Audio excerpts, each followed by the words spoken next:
are the indigenous people of the Western Hemisphere.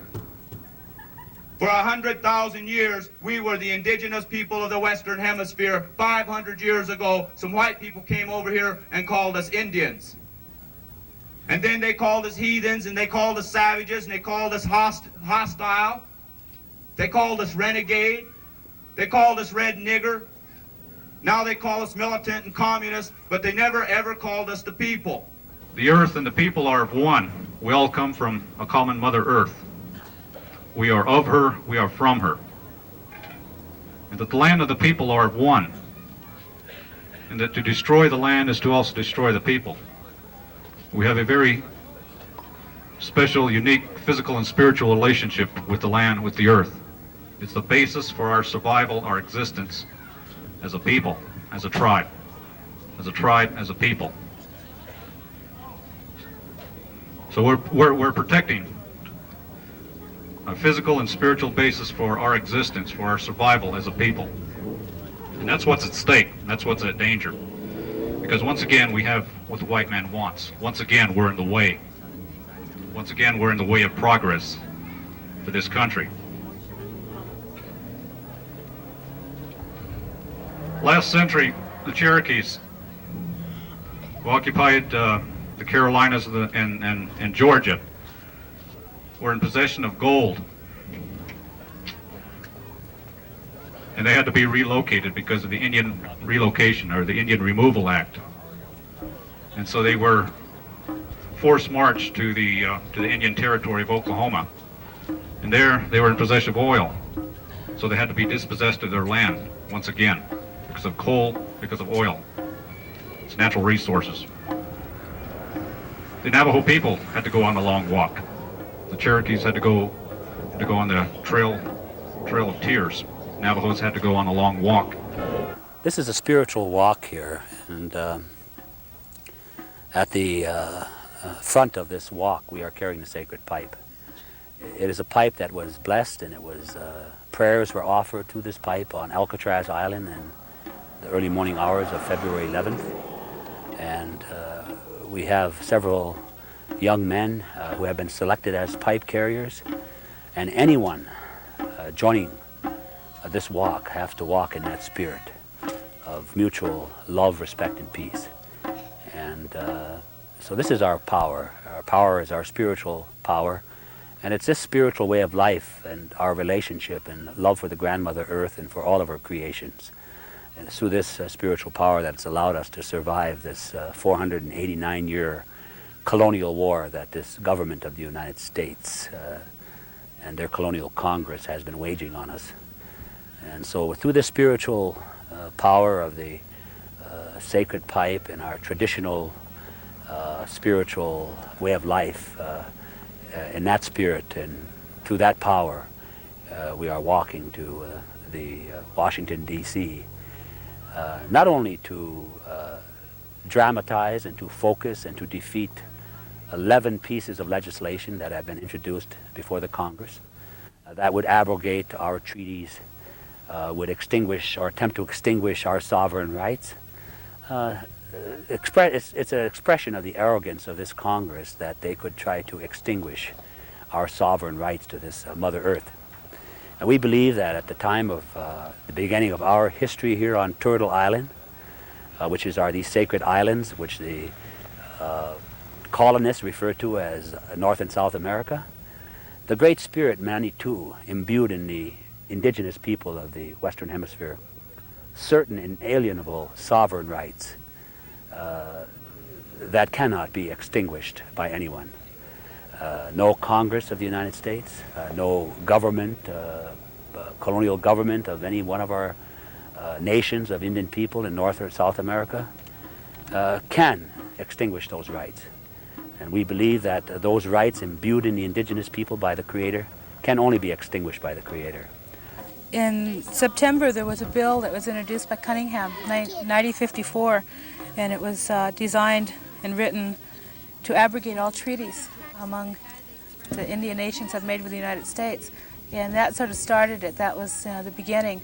After that bill had been presented, there had been about 10 other pieces of legislation that were also presented dealing with Native rights and our land, our water supply, our food supply, fishing and hunting rights, even issues dealing with the jurisdiction over our own people on our own lands.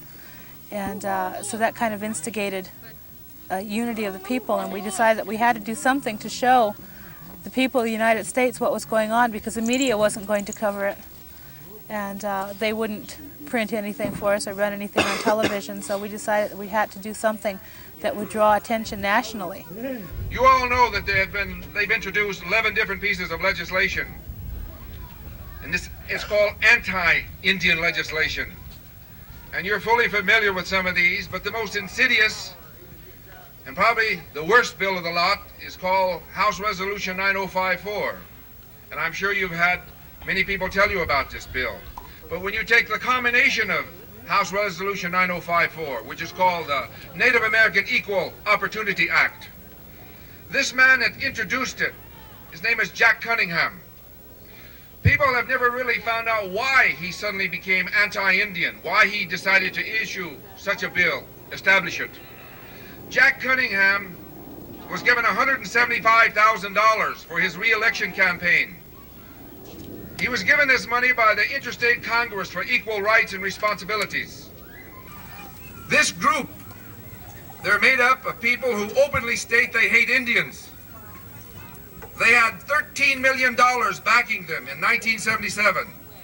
They collect millions of dollars each year by direct mail contribution.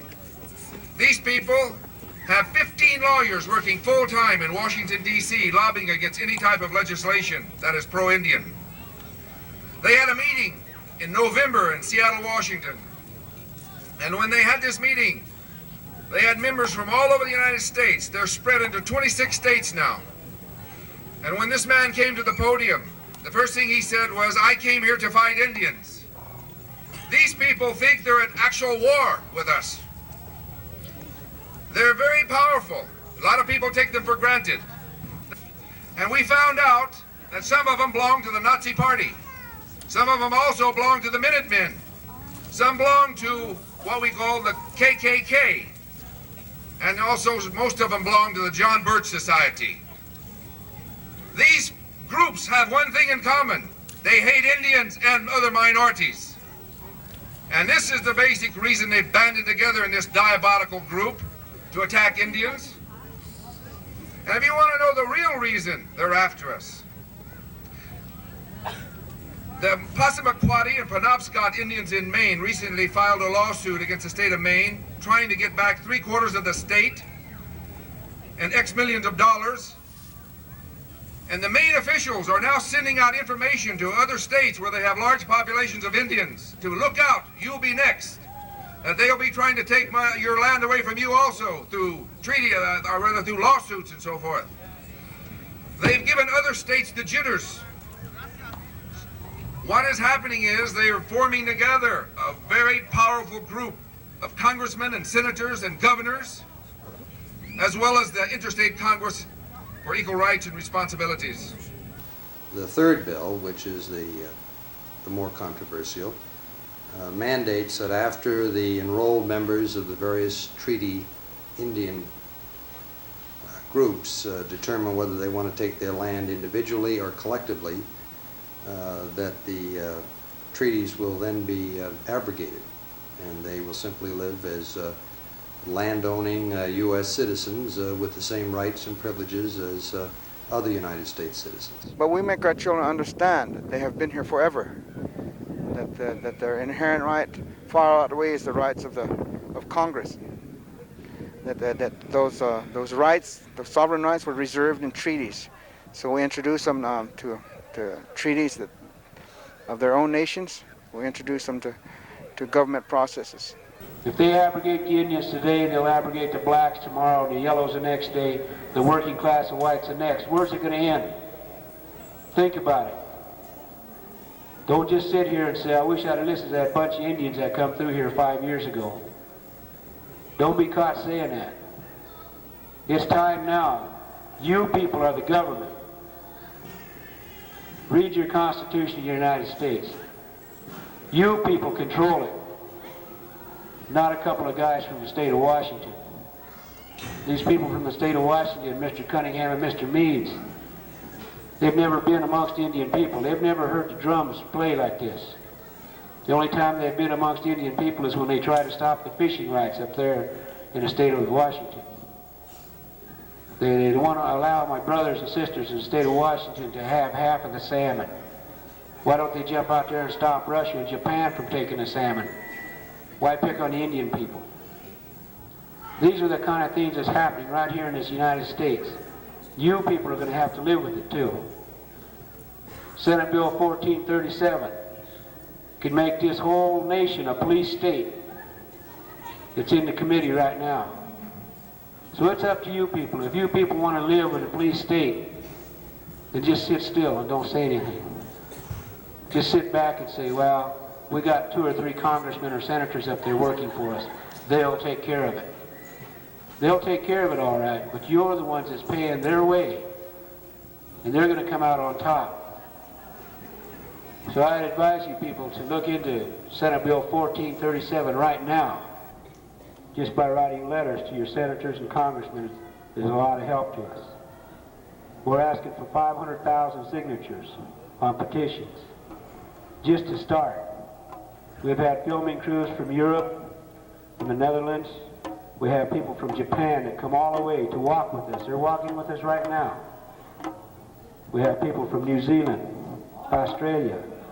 We have them all over this world watching this longest walk, watching to see how the United States government is going to treat its own people here within its boundaries. So the human rights statements that Mr. Carter's making, I think it's time that he look back in his own backyard. I think he should look here within the United States and look at the people, the working class of people, which is every one of you. They're building new prisons across this nation. Why are they building them new prisons? Because they're going to fill up if 1437 goes through. This United States is got to wake up. There's got to be a conscience here somewhere. Somewhere there's got to be a conscience. So they're calling us crazy for walking across this nation. Well, I'm calling us people. People with sovereign rights. Them treaties were signed, we were sovereign nations. We're going to remain sovereign nations. They signed a treaty when they made their Declaration of Independence with the people. They signed a treaty with you people. And they're breaking that. I'm from the Southwest. And the Southwest, I believe, is going to become the next battleground over which the issues of sovereignty and treaty and land and water, natural resources are going to be fought over. One of the main reasons for this so-called white backlash is because we have what the white man wants.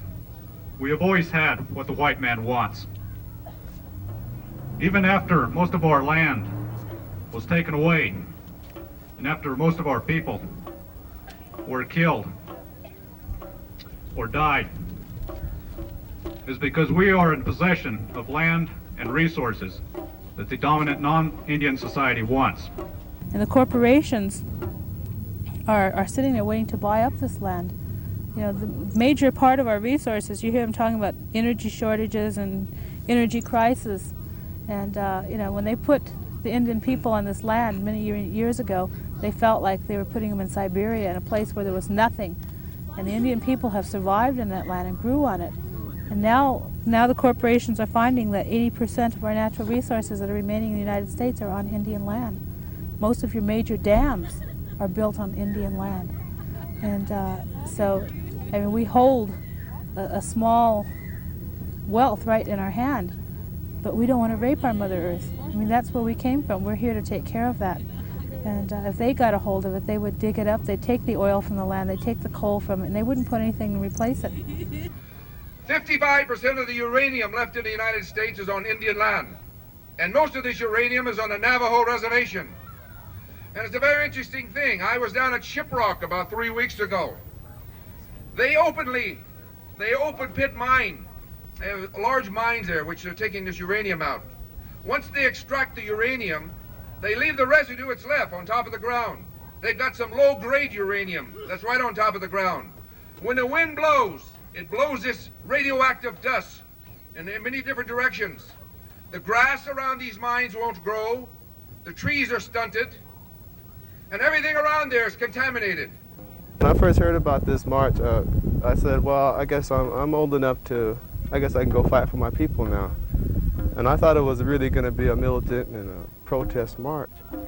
So I was getting all ready, you know, and I was thinking about bringing all these guns and stuff and everything. And then when I got to the march, it was a whole different thing. It was a whole spiritual march. We don't want no alcohol. We don't want no dope or anything, you know. And it really set me back. I said, wow, how can I be spiritual? Because I really wasn't. The most spirit I had was maybe in a football game or something, you know.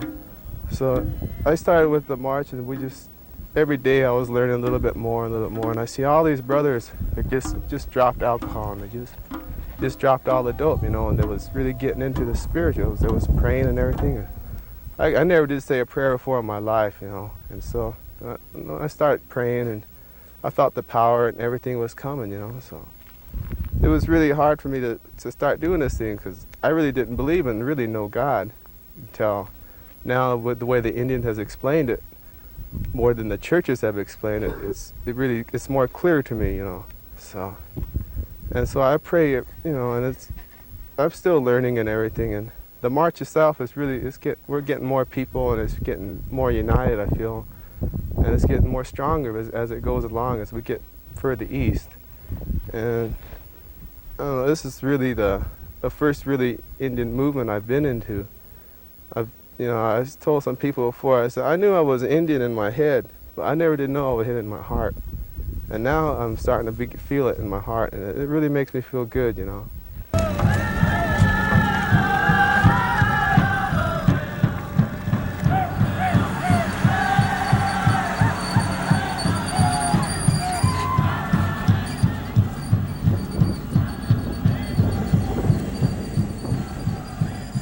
What time was it when we crossed that border today?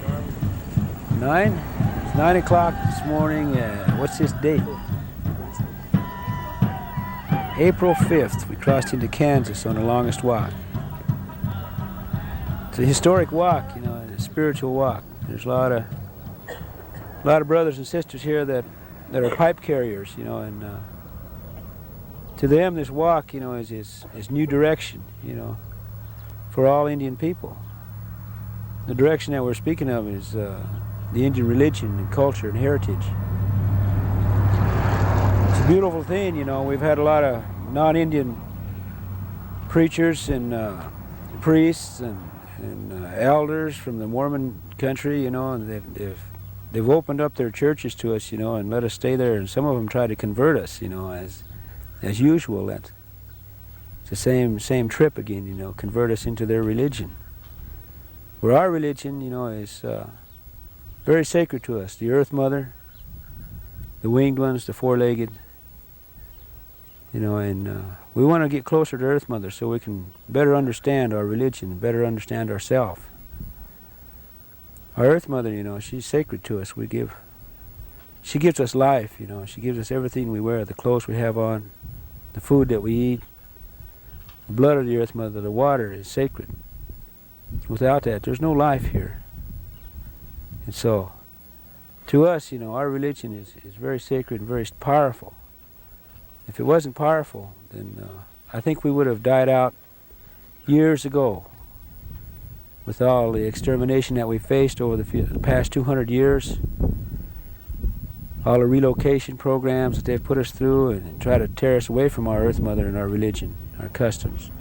Long ago, before the white man came, our peoples lived in harmony. There were thousands of tribes in California and the West Coast. And now you see we're the last remnants of those tribes from long ago. We're just a few, like in Round Valley alone. There were 10 to 15,000 Yukis. There were thousands of Wailakis, thousands of Concows, thousands of Nomalakis. And now we're just a few left out of all these tribes. It's killing us, it'll hurt us. And what about the future generations? Babies that are these little kids that were here earlier. Man, you're going to hurt them a lot, you know. They're going to suffer more than we're going to suffer because we have them now, but what about them, you know? So right now, when we're all walking, this is a spiritual walk. We walk because we know we care for these kids, you know. We love them, and we love our grandparents, our elders, you know. We're not here for ourselves. We're here for them. We're here for all Indian nations, tribes, even for the Anglo people that are here with us. You know, they know because if they can do this to us, sure enough, they're going to do it to you people, you know. Black people as well, everybody. So it's just not us, it's all of us. Spiritually, you know, it's everybody. Makes you mad. We don't understand power anymore. The government comes in and says, well, we have Congress and we have money and we have guns and we have laws and we have courtrooms and we have prisons, therefore we have power. That is a lie. These are all things that are tools of oppression. These are artificial forms of power, but because they take us when we are young and they take us down the artificial road, we do not take the time to understand natural power. The people have the potential for natural power, and there is no government in the existence of this earth that can stop natural power. They cannot stop a hurricane. That is natural power. They cannot stop a tornado. That is natural power. They cannot stop a blizzard. That is natural power. And the people have the potential for that natural power. But they want to lead us down this artificial road, so we will not recognize that. You see, understand there is a force stronger than these man-made manipulating forces, and that's what you're about. That's what you're about. We got the mightiest war machine ever been put together in the history of this planet. And that whole thing that's going on over there between Russia and America ain't nothing but a game. They stand one another off with their guns. We can whoop Russia, Russia can whoop us, and while we talking about how much might we got, talking about how much vicious, how much we can do, and how nobody better not mess with us, the grasshoppers is eating up 2 of our states, and ain't a damn thing we can do about it. That's what it's all about. So I leave you today and I say, understand your power. And understand that if this nation really knew what you was all about, they would be on their knees now begging you not to leave us, but to help us and help us turn this around. The misuse of the resources which are coming around and being exploited and being taken out in large chunks without regard to conservation, without regard to the fact that the renewing abilities of the earth takes time. You know, it takes time for a tree to grow. You can drop a tree within 2 minutes, and it took that tree 100 years to grow. And so this is what we're dealing with. We're dealing with the ability to destroy life in a flash, and that the regenerative process requires time and care. And without it, there is no future. So since it reflects on the people, we can only say that we hope that the message gets through that this walk is not for just Indian people, that it is for everyone's children, and if they get that message, then we would call this a great success. Grandpa's spirit planted us here, and Grandma, she gave us a life, she gave us a birth, so we live here. So we didn't migrate here from Bering Strait or no other place. We live here. Grandpa's spirit planted us here. So we are totally a mystery, strange people. So our philosophy is based on the sacred fire, the green vegetation, and the rock and the water. And we are related to the creatures and the flying creatures and us two-legged creatures. So these are our fundamental basic knowledge, and we are one people from North Pole to South Pole. We are one nation. We are red people. We are earth people.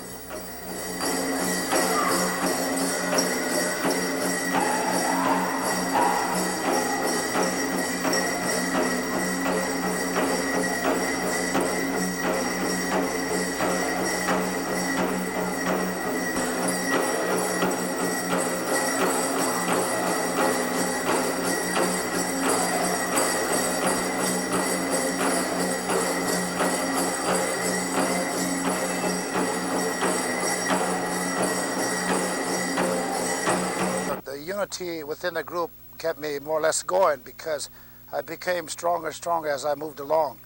And a lot of the credit doesn't really go to me and how I see things. It has to do with the group as a whole and how we learned and grew together and stayed together through the rains and snows and what have you, the cold. And I learned quite a bit in the last 4 states. And it's a privilege for me to be here representing all the American Indian people out there in the United States. And I would do it again gladly, because this way I begin to understand fully how a lot of bills in Congress could affect all of us in America. The Indian tribes are using treaties, are using federal court decisions, federal law, to assert their rights to that land. In the Southwest and in the Northern Great Plains, Indian tribes are also asserting rights to their water and rights to the uses and development, or non-uses or non-development of natural resources, whatever is in the best interest of the tribes. And this has inconvenienced a lot of people, a lot of white people, a lot of non-Indian people. It's another reason for the backlash. It's not because Indian people are doing anything wrong, and I think that it's a misleading term when you say backlash. It implies that we've done something wrong. But we have the highest form of law, supreme law, nationally and internationally, behind us. Not that we're going to exploit anyone, but rather we wish to have a land base and a resource base in which to continue our existence and survival as Indian people, and to protect the earth from the exploitation of outsiders. This is the reason why Indian tribes are doing this. So as far as being on the right side of the law, Indian people are. As far as being on the wrong side of the law, the United States government is. It's violations of 371 treaties, and entrusts responsibility is attendant upon those treaties. And yet it continues to preach to other countries about their so-called poor records on human rights and on treaty violations.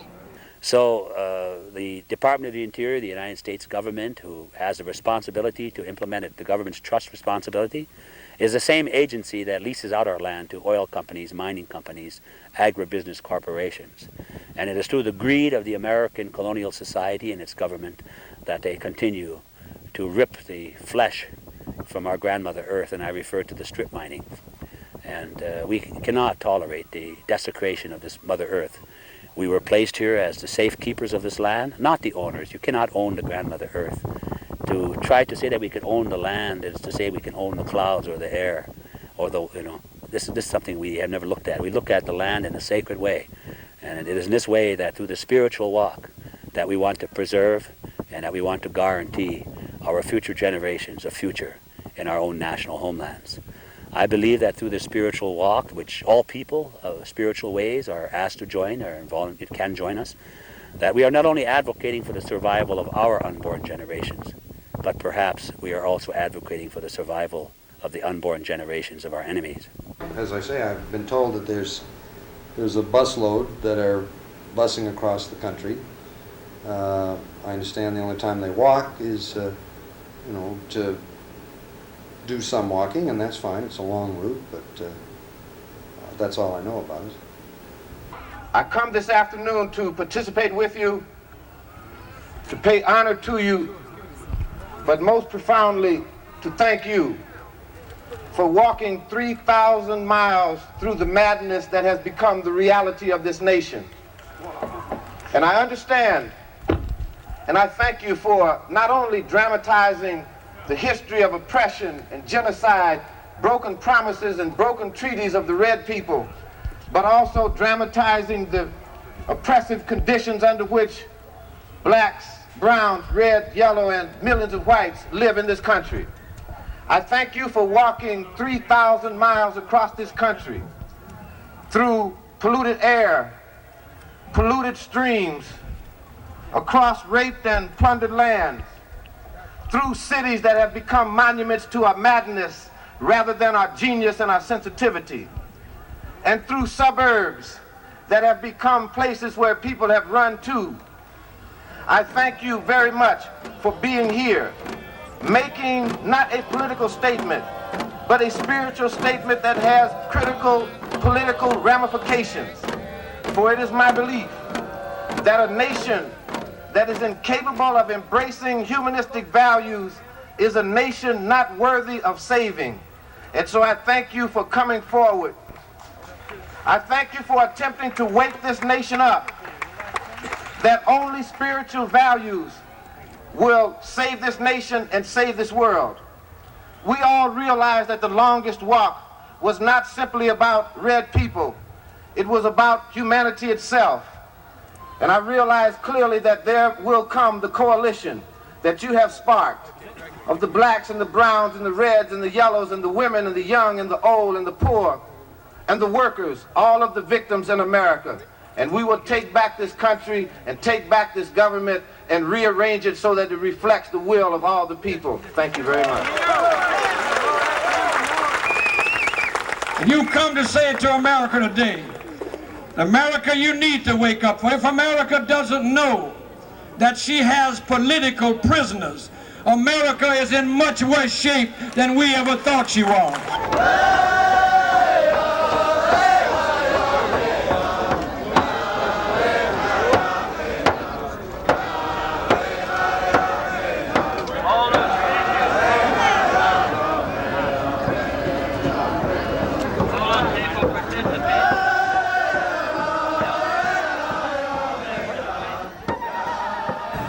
Everyone has red blood, but everyone was not made out of the red clay of Americas.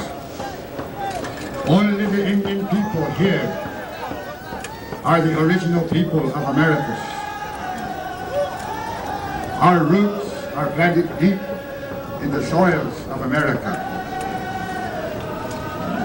We are the only people that have continued with the oldest religion in this country. We are the people that still yet speaks the language that was given to us by the Creator. Our religion has survived, our language has survived. Long before this building was built, our ancestors walked and talked the language that I talk today. And I hope to see my Indian people continue to live long after this building crumbles. I used to hear Uncle, I used to hear Grandpa sit around and tell me about their day in Washington, that they had went to Washington at one time or another.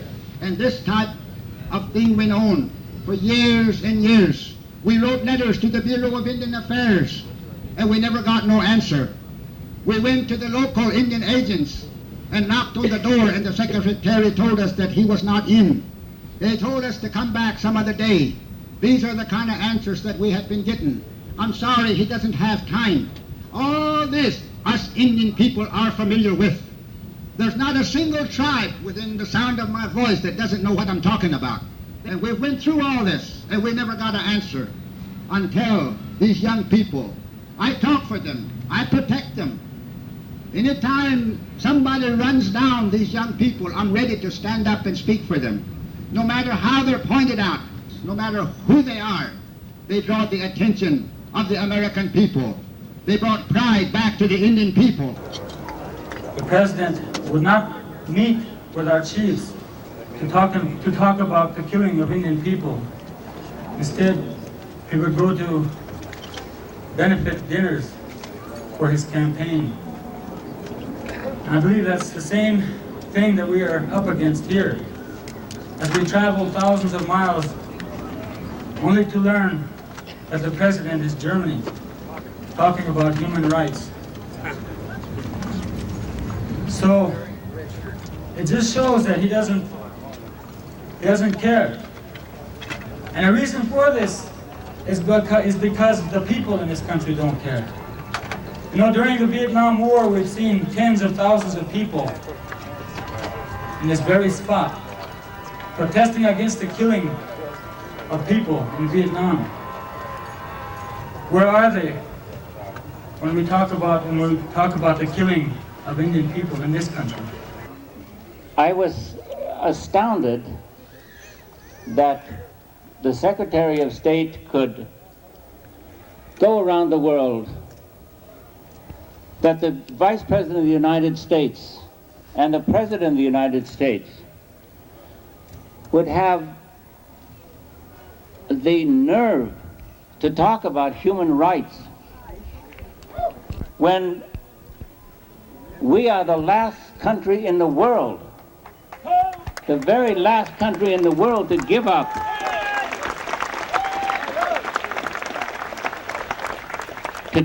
our colonial control over people that we have conquered by force. It is just simply not known to the world that this country was taken by force, through manipulation, through swindle. And those are hard words to use, but they are true words. And when Mondale, they met with Vice President Mondale yesterday, he said, well, wait a minute. All you people who were grassroots elders in that meeting with him, about 25, he says, wait a minute, I've got to deal with the National Tribal Chairmen's Association, the National Congress of American Indians. He says, who am I to deal with? Well, Phillip Deere, an elder of the Muskogee Nation, stood up and he said, that is for you to decide. All I'm telling you here is that there are honorable people in this room, and that now you have to include us in your dealings with Indian people. As nations of people, we have our own languages, our own governments, our culture, our land, our religion, our history, all the things that constitute a nation, and all the things that when a people have, they are recognized as members of the United Nations. We have all of these things, and the United States government recognized these rights through treaties. But we have seen these treaties violated. We have seen millions of our people gone before us. I think in this country alone, estimates of up to 14 million Indian people have been killed within the last 500 years. But this is covered, and we never hear about this. You hear about the 6 million Jews that were killed by Nazi Germany. But what about the 14 million or more Indian people that were killed in this country in 500 years' time? Because this country has a policy that we all know, a policy of genocide, an all-out effort to replace our religion, our culture, our language, to control our lands, our resources. And this is what is known as genocide, as Chief Lyons has stated. And this is what we charge the government, because genocide is the most serious crime in international law that could be committed by any nation. And we have, in Geneva last year, we charged the United States with committing genocide and is continuing with this genocidal policy. In Nazi Germany, they began their program of genocide through legislation. People forget that. They began to legislate the Jewish people into non-persons.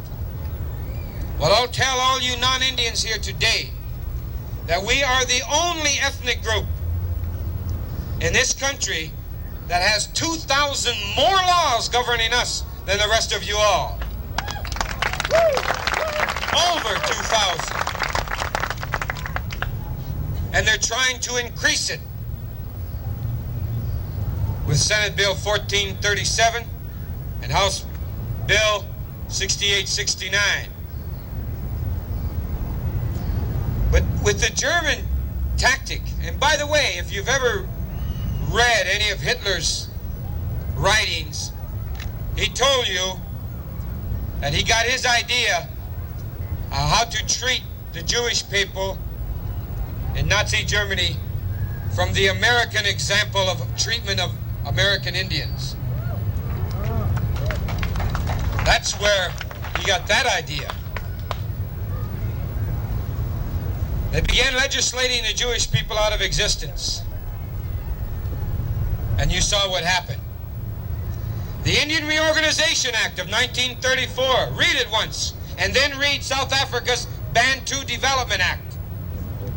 I am from Pine Ridge. Within the last 4 years, we have lost almost 400 of our people through violent deaths. The FBI is responsible for many. It could be proven. The federal marshals, the police, the Bureau of Indian Affairs, the United States forces are responsible for the killing of 400 people at Pine Ridge within just 4 years. Now, this is what goes on all across Indian country, and every Indian reservation across this country. People are continuing to be killed.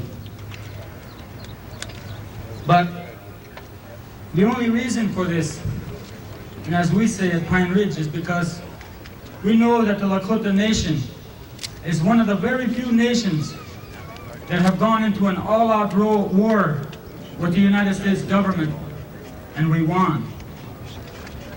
Governmental documents will prove this. We defeated the United States government, and the 1868 Fort Laramie Treaty proves that. The 1868 Fort Laramie Treaty between the Lakota Nation and the United States guarantees our land, our sovereignty, our people to remain as nations. When Wounded Knee happened, every military, every armed forces that you could think of that the government had, everybody was there. National Guard, Army, and everybody was there surrounding this little bitty occupied land by a handful of Indian people. And the press has been unfair to us because the only thing they revealed on their TV was a young Indian boy holding up a gun, planting the idea of violence in American hearts. And to this day, when you hear about Indian movements, everyone immediately thinks about violence. Everyone immediately thinks about that picture they saw in the newspaper. There were reasons for it. Rather than finding out what was happening there, you better find out the causes of those actions. How come the Indian people are walking like this? How come there had to be a Wounded Knee? That's why we've had Alcatraz, Pitt River, many other movements that you have seen and heard about. You better stop and check and see the causes of these movements. You know, we were surrounded by the FBI at Wounded Knee, and the Indian people, the FBI surrounded the Indian people at Oglala, on the Rosebud Reservation, in Oklahoma, and many other places in the last 5 years. And it's perfectly fitting and it's perfectly proper. And it was a real thrill here to see the Indian people for a change surrounding the FBI. In the state of South Dakota, there's approximately, I would say, 20 million acres of land that, not only in South Dakota, North Dakota, and Montana.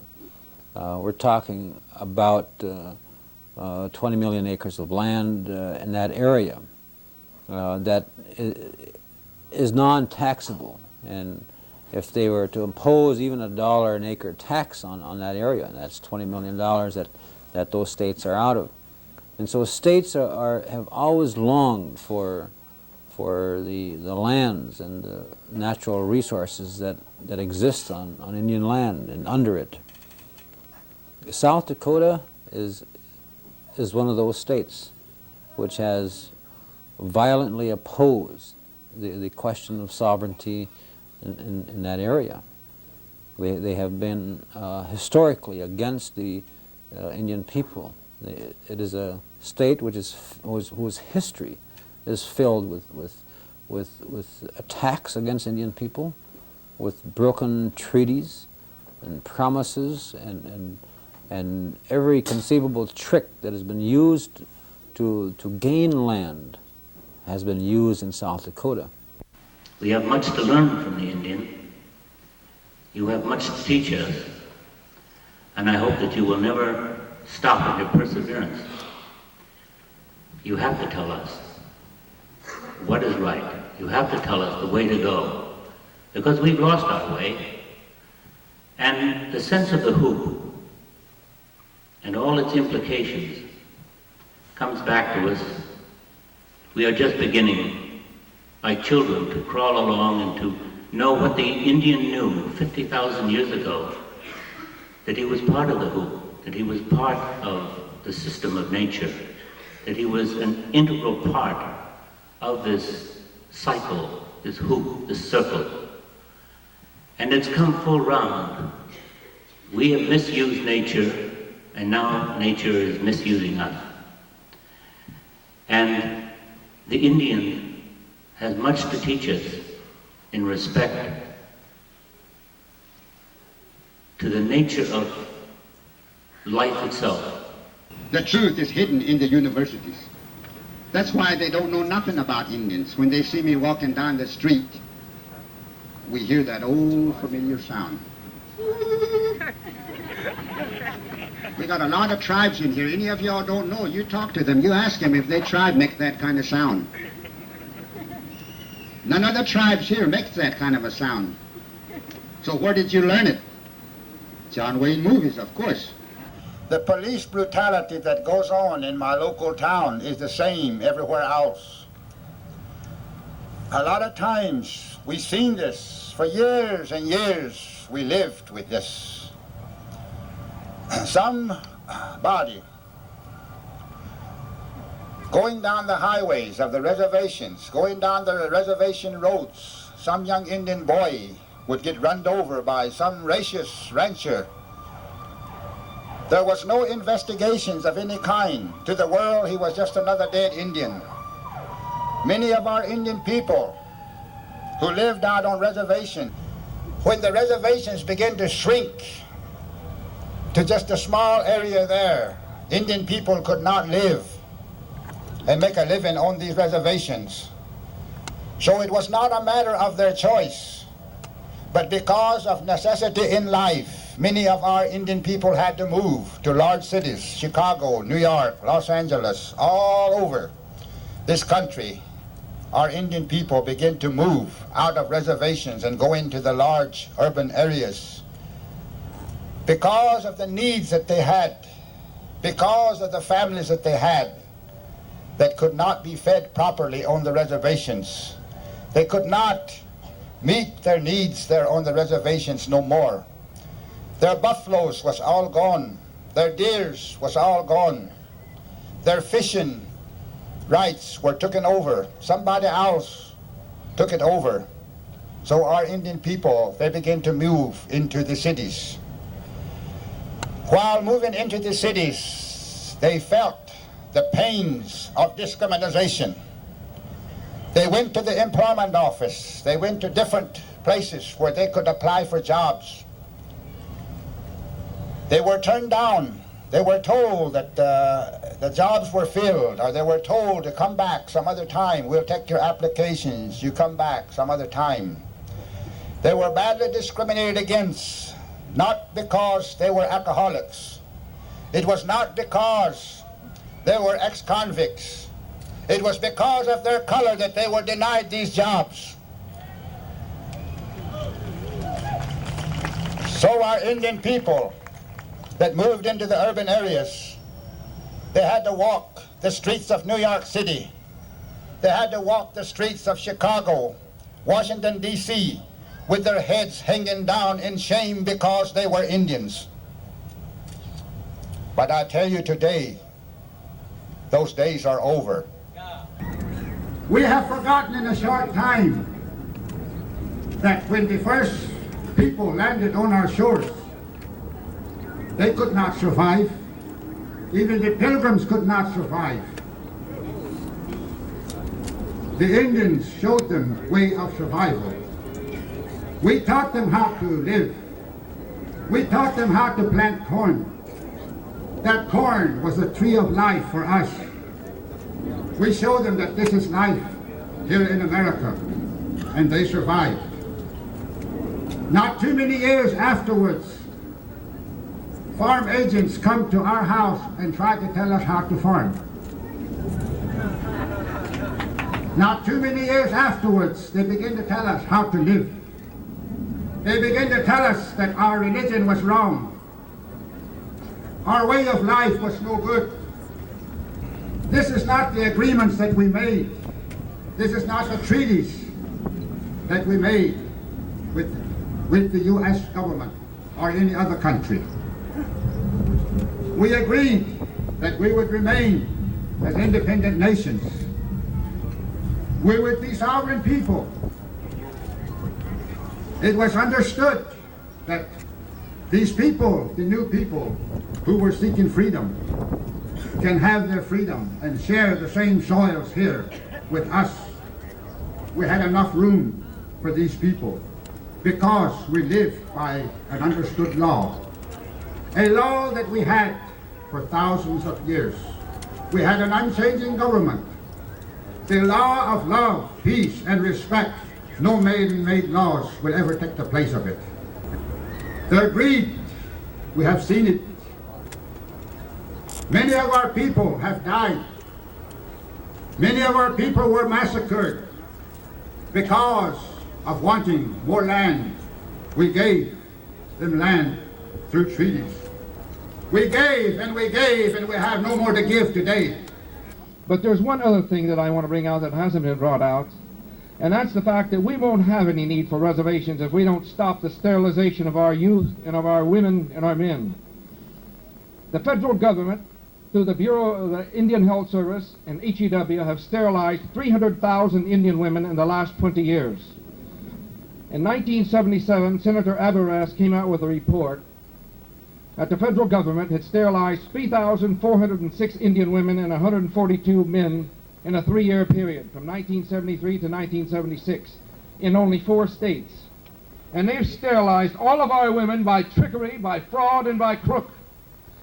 They asked them to sign consent forms they couldn't read in English. They've sterilized them without telling them about it. And they've sterilized them by lying to them and telling them the operation was reversible. We talked to one young Cree girl from North Dakota, and she told us that around 90% of the teenage girls on the Cree reservation have been sterilized. This is criminal negligence and criminal genocide. And if this doesn't stop, there will be no need for having reservations. The miracle of miracles, I keep saying it time and again. This country, and its sophistication in technology, has managed to massacre our unborn.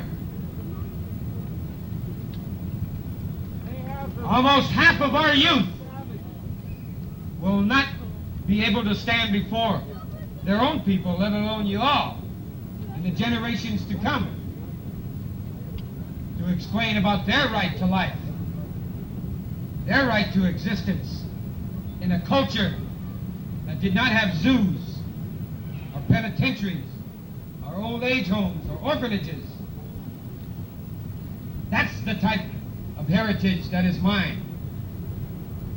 Well, right now, through a judicial interpretation, we have a special privilege being declared for a special group of citizens. And of course, this is in violation of our U.S. Constitution.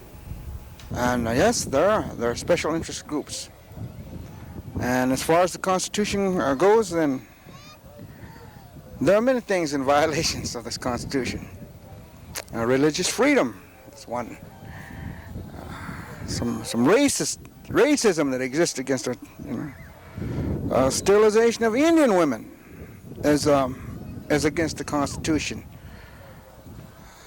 Genocide by removing Indian children from their homes and their language-based areas and their culture-based areas and their religion-based areas. That's against the Constitution too.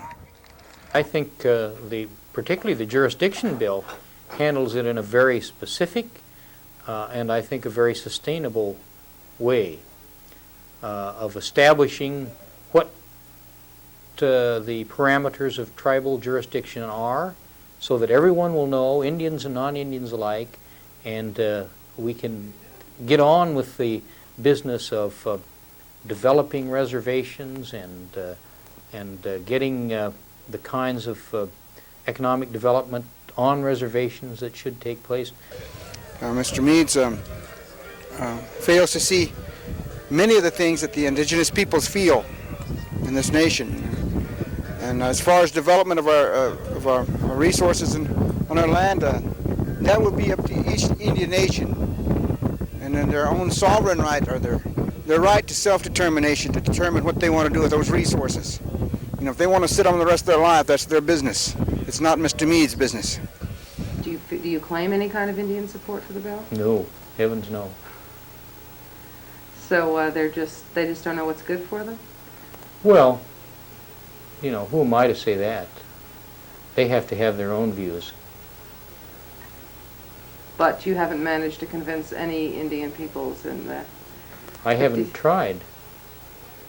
Between the three bills, we see steps being taken, and you can determine yourself whether they're right or they're wrong. If they're right, they're going to pass. If they're wrong, they're not going to pass. That's a pretty righteous stand, the old right or wrong trick. But he's politician enough to know that it doesn't matter if they are right or wrong. What matters is the political support for it. And in the American system, that means money, the power of money, and the vested or the interests willing to put up that money. Who's got the money? Anyway, it's not the Indians. But we've seen close to 100 Indian nations, Indian peoples, different tribes, languages, gather and walk together. We've seen all races of people walking together. We've seen all creeds and cultures walk together because they were concerned about what was happening to our mother, the earth, and what was happening to the people and to all the living things on this earth. And we educated millions of people with the longest walk. Indian people are only protecting and trying to regain what is rightfully theirs. And everything's at stake. Our land, our water, our natural resources, our way of life, our philosophy, our worldview, our culture, our religion, our traditions, everything that makes us Indian people is at stake, and this is a life and death struggle. And if we lose, we'll lose forever, because we're talking about protecting all that we have left. The government says the reservation it must clear. The people who live there, they're crying in fear. America, don't you lay back, just suck it on your beer.